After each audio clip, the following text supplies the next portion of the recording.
It was meant to be a normal panel discussion at the Global Governance Summit in Washington, D.C. Just another broadcast.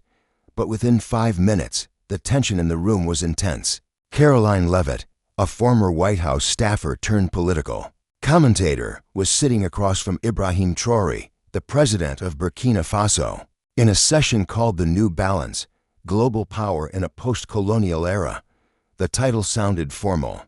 But what happened was far from ordinary. Karoline leaned forward with a practiced smile and said, "Mr. Traoré, I admire your passion. But let's be honest, without American security, trade, and aid, Burkina Faso would collapse within a year." The moderator looked uncomfortable. Cameras zoomed in, and social media exploded before Traoré even replied. He didn't blink. Karoline pushed again, saying, "It's not an insult, it's just reality. You want independence, I get it, but you're still speaking at a table. We built. Some people clapped, others looked uneasy." Traoré stayed silent, his face calm but intense. Then, looking straight at her, he asked, "Do you believe sovereignty is something you give us or something we take back?" The room went silent. She tried to respond, but he calmly raised one hand, not to silence her, but to own the moment. Then he said, "When a guest builds a chair in your house and says, 'Sit only when I allow,' is that generosity or control?" The audience gasped. That line flipped her whole argument with just one metaphor. Karoline tried to smile, but replied, "I think you're oversimplifying global dynamics." Traoré gently tilted his head and said, "Only the powerful fear clarity." The moderator stepped in to move the discussion forward, but it was already too late. That line was all over the news. In that moment, Ibrahim Traoré wasn't just a leader, he became the voice of the room, calm, confident, unshaken. And Karoline Leavitt, known for her tough style, had nothing left to say. Backstage, she was furious. The cameras had stopped, but the embarrassment stayed. Her team rushed to manage the damage, drafting tweets and thinking of ways to distract. But it didn't matter, the headlines were already everywhere. Traoré silences Leavitt with one line. The phrase "only the powerful fear clarity" went viral as the president of Burkina Faso stunned a U.S. political pundit on live television. Backstage, Karoline Leavitt was furious, pacing as her heels clicked sharply. "He twisted my words," she muttered to herself. "He made it personal." Her media manager replied carefully, "Ma'am, it didn't look personal. It looked like leadership." She glared at him and snapped, "Then maybe you're watching the wrong show." Meanwhile, Traoré wasn't celebrating. Sitting quietly with a few West African delegates, he calmly said, "It wasn't about her. It was about what she represents." When someone asked if Karoline would hit back in the media, he replied, "She already is. But the truth doesn't fear microphones." On social media, support poured in, not just from Africa, but from Latin America, Southeast Asia, and parts of Europe. People were sharing the clip with hashtags like #FearClarity and #ReclaimTheChair. Newsrooms across Washington started to see Traoré not just as a bold speaker, but as a global figure, someone who stayed calm while others tried to dominate the room. But behind closed doors, not everyone was impressed. At a private meeting in a downtown hotel, conservative donors and strategists talked about how dangerous his message was becoming. "He's gaining traction," one said. An older man added coldly, "Then we'll remind the world what happens when you bite the hand that feeds." That evening, Karoline went back on TV, smiling tightly during a primetime interview. "He's clever, I'll admit," she said, "but one soundbite doesn't make you a leader. Let's see how he handles real pressure." Her voice was smooth, but her eyes showed she was still shaken. What she didn't know was that Traoré wasn't finished. The next morning, he requested another session. No big panel, no press crowd, just one direct, moderated conversation. And the only person he asked to sit across from him was Karoline Leavitt. Her team hesitated for a moment. "He's trying to bait you again," one aide warned. But Karoline just stared at the screen where his request was written clearly. "No," she said slowly. "He's trying to look calm while preparing the next blow." She accepted. This time the setting was different. No studio lights or dramatic setup, just a small room, a round table, 2 microphones, and 1 camera streaming straight to millions. The The moderator welcomed them and quickly stepped aside, knowing this was going to be a showdown. Traoré leaned in, composed and steady. "Ms. Leavitt," he began, "yesterday you spoke of generosity. Today, I want to speak of memory." Karoline crossed her legs, hands clenched tightly. "Go on," she said. "You said America built the table." He continued, "So let me ask, when was the last time America asked who it was building it for?" She didn't answer, and he didn't wait. "You call it aid, we call it leverage. You call it democracy, we see veto power. You call it leadership, but who gets to vote on that title?" Karoline opened her mouth, then shut it again. "You said we lecture from your table, but did you ever think we came to fix a broken one?" His voice stayed calm, but every word landed hard. Karoline cleared her throat and said, "You're making this about us versus them. We built systems to help." Traoré interrupted gently. "Help who? The systems you built keep you comfortable, and when we ask to change them, you call it destabilizing. Why is stability always defined by the one sitting on top?" For the first time, Karoline looked genuinely shaken. Viewers flooded the livestream chat, and within minutes, the phrase "stability defined by the top" was trending. Traoré leaned back. "I don't want domination. I want dialogue. But don't confuse our patience for permission." The moderator stepped in, voice unsteady. "We were out of time." Karoline stood up silently, her expression unreadable. But something had clearly shifted. The audience noticed. So did she. Traoré hadn't won with rage or volume, he won by doing what America's boldest voices once did, asking the questions no one else dared to. And Karoline, who came to teach, ended up learning something unexpected. By that evening, cable news was in overdrive. CNN called it a diplomatic masterclass, while Fox News fired back, calling it an unchecked lecture from a foreign strongman. The headlines may have told different stories, but all eyes were on one man, Ibrahim Traoré. Karoline Leavitt's team scrambled to regain control. On social media, her supporters claimed she was ambushed, while conservative influencers called the session a setup, accusing Traoré of being coached by left-leaning think tanks. But the footage was raw, live, and unscripted, just sharp questions no one expected. In her hotel suite overlooking the Capitol, Karoline scrolled through the reactions, watching clips of herself pausing, blinking, speechless over and over. Again, memes of Traoré had already gone viral, especially one with the caption, "Don't confuse patience for permission." Her phone rang. Leavitt. She answered stiffly. It was a major donor, old money, powerful. "You looked weak," he said bluntly. "We need a counter-strike." "I didn't lose," she snapped. He just caught the room off guard. "No," the voice replied. He owned the room. The line went dead. Across town, Traoré wasn't celebrating. He sat quietly in his office, watching the replay with his aide. "That line," the aide said, rewinding, "who gets to define stability?" That shook them. Traoré nodded, because it was never about shouting louder. It's about asking the questions they're afraid to answer. The aide warned, "They're going to hit back harder now. Your record, your country. Everything will be under attack." Traoré didn't blink. "Then let them. But they'll have to do it in the open where everyone's watching." By morning, a full media offensive had begun. Karoline's team released an op-ed titled "The Danger of Political Theater Masquerading as Principle," calling Traoré a manipulative populist using Western guilt to gain influence. But for every article she pushed, thousands of voices pushed back. Activists in Accra painted murals with Traoré's quotes. Students in Sao Paulo discussed his words in classrooms. Podcasters in Detroit, Delhi, and Dakar unpacked his metaphors like they were poetry. He hadn't just debated Karoline, he had sparked a global conversation that wouldn't go quiet. And now, Karoline, who was once the one asking the tough questions, found herself under the spotlight. In a sleek, marble-paneled room in Washington, D.C., she sat surrounded by senior Republican strategists, think tank leaders, and media advisors. The lights were low, the mood even lower. "We need to flip the narrative," one strategist said, laying polling data on the table. "Right now, Traoré isn't just trending, he's turning into a symbol."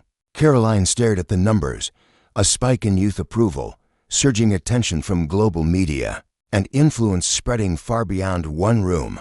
His quotes were everywhere, printed, shared, even turned into protest chants. He made me look like I stood for control, Karoline said quietly, and I was defending tradition, not tyranny. You defended a worldview, one advisor replied, but he exposed the assumptions behind it. Another strategist jumped in.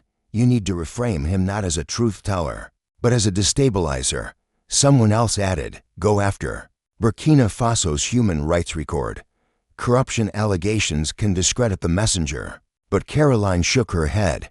I want to beat him on stage, not in the tabloids. Still, the doubts had already started creeping in. She had never been intellectually cornered like that, especially not by a foreign leader on global television. Across town, Traoré was in a completely different setting. A small cafe, no cameras, no suits, just him and 3 sharp, skeptical students from Georgetown.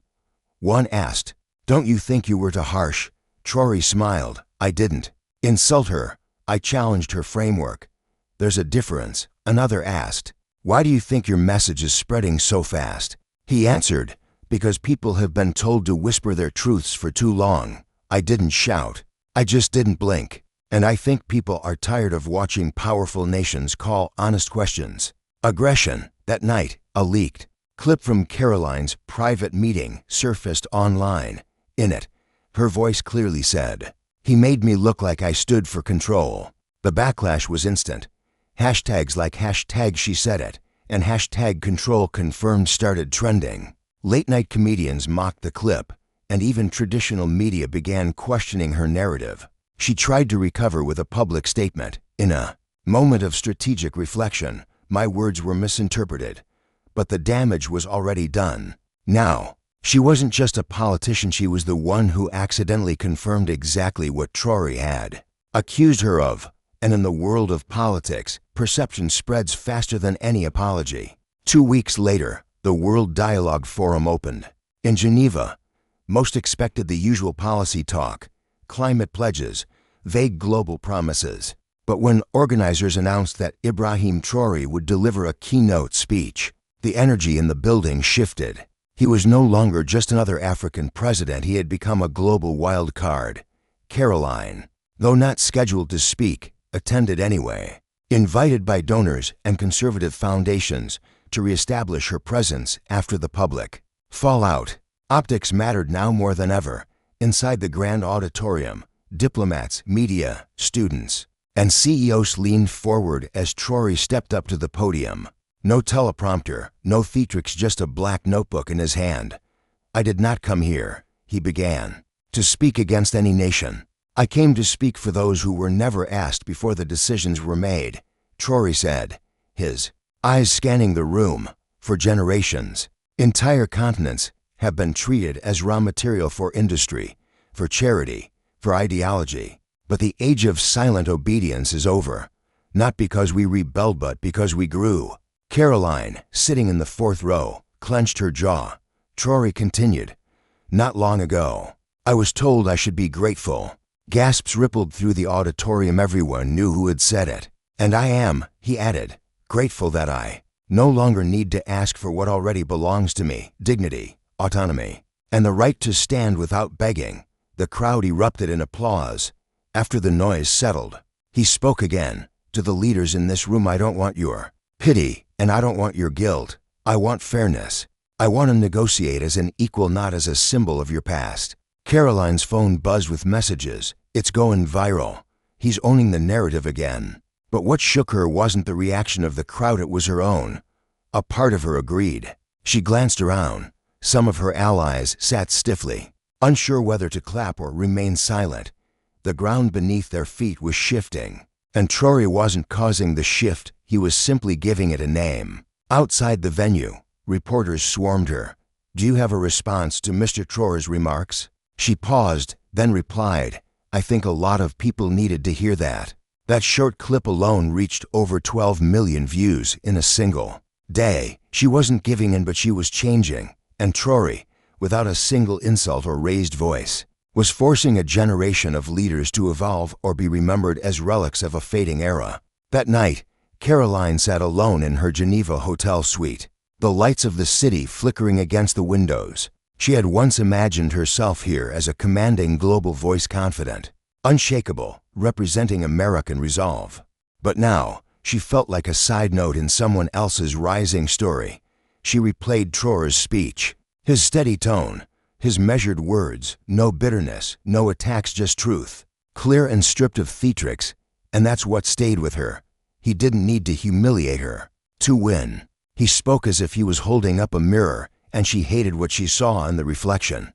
Meanwhile, back in Ouagadougou, Traoré was walking through a co-working space, meeting with young African entrepreneurs. No cameras, no ceremony, just conversation. He listened to ideas, sketched diagrams, asked questions. One student looked up and said, "Mr. President, they're saying we don't need the old powers anymore, that we can build on our own," the student said.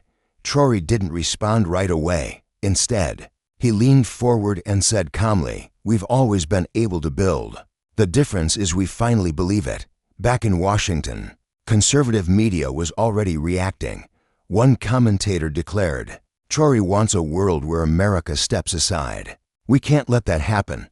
But younger audiences weren't convinced. Clips of Traoré's speech were being used in TikToks about empowerment.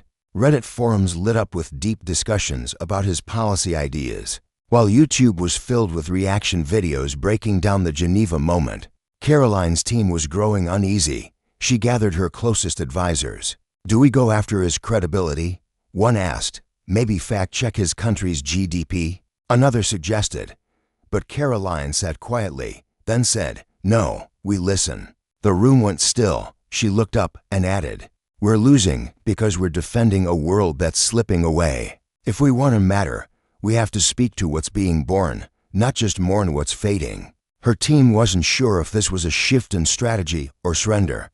But for Karoline, something deeper had changed. She no longer saw Traoré as an enemy to outsmart.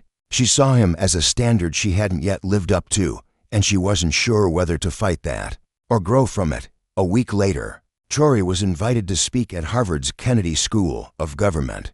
The news stunned many, especially among U.S. political elites who still viewed him as a disruptor rather than a diplomat. On the same day, Karoline happened to be in Boston, speaking to a small group of young conservatives. Admit, their paths weren't meant to cross, but Traoré, steady and composed as ever, made the first move. He sent her a card with just one line, "Let's finish what we started with respect." Karoline stared at it for a long moment, then quietly slipped it into her bag without a word. That evening, she entered the Harvard auditorium alone and unannounced, choosing a quiet seat in the back. She didn't tell her team. She didn't post about it. But Traoré noticed her the moment she walked in. He didn't point her out. He didn't adjust his speech. He simply began. "I've been called many things lately: icon, threat, symbol. But I'm not here to wear a title. I'm here to ask a question." He looked around the room. "If you had to rebuild the world tomorrow, would you use the same tools you inherited, or would you create new ones?" The students leaned in. "Too many of our systems are protected not because they serve us but because they're familiar." He continued, "But familiarity is not justice, and order is not always peace."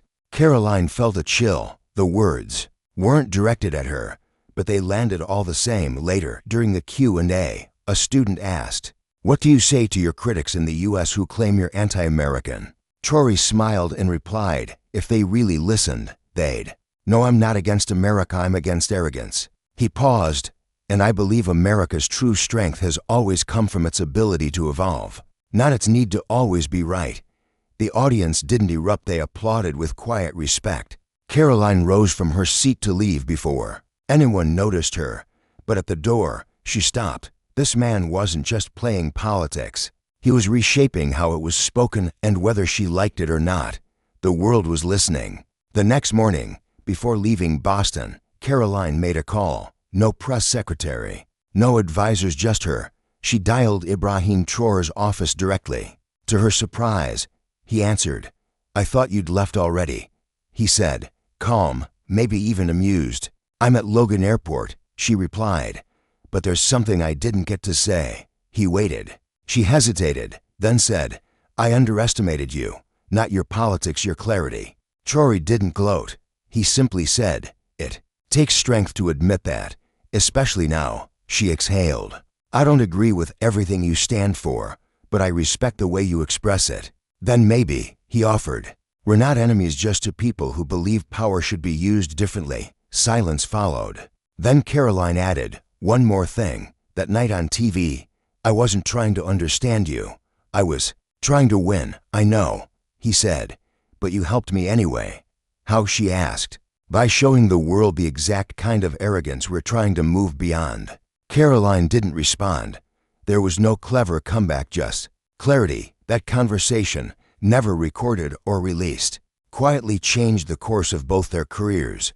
Karoline didn't become a globalist overnight. She didn't abandon her base or rewrite her politics, but she spoke more carefully, listened more often, and stopped underestimating those who didn't need her approval. And Traoré? He kept rising, not by tearing others down, but by standing taller each time someone tried to shrink him.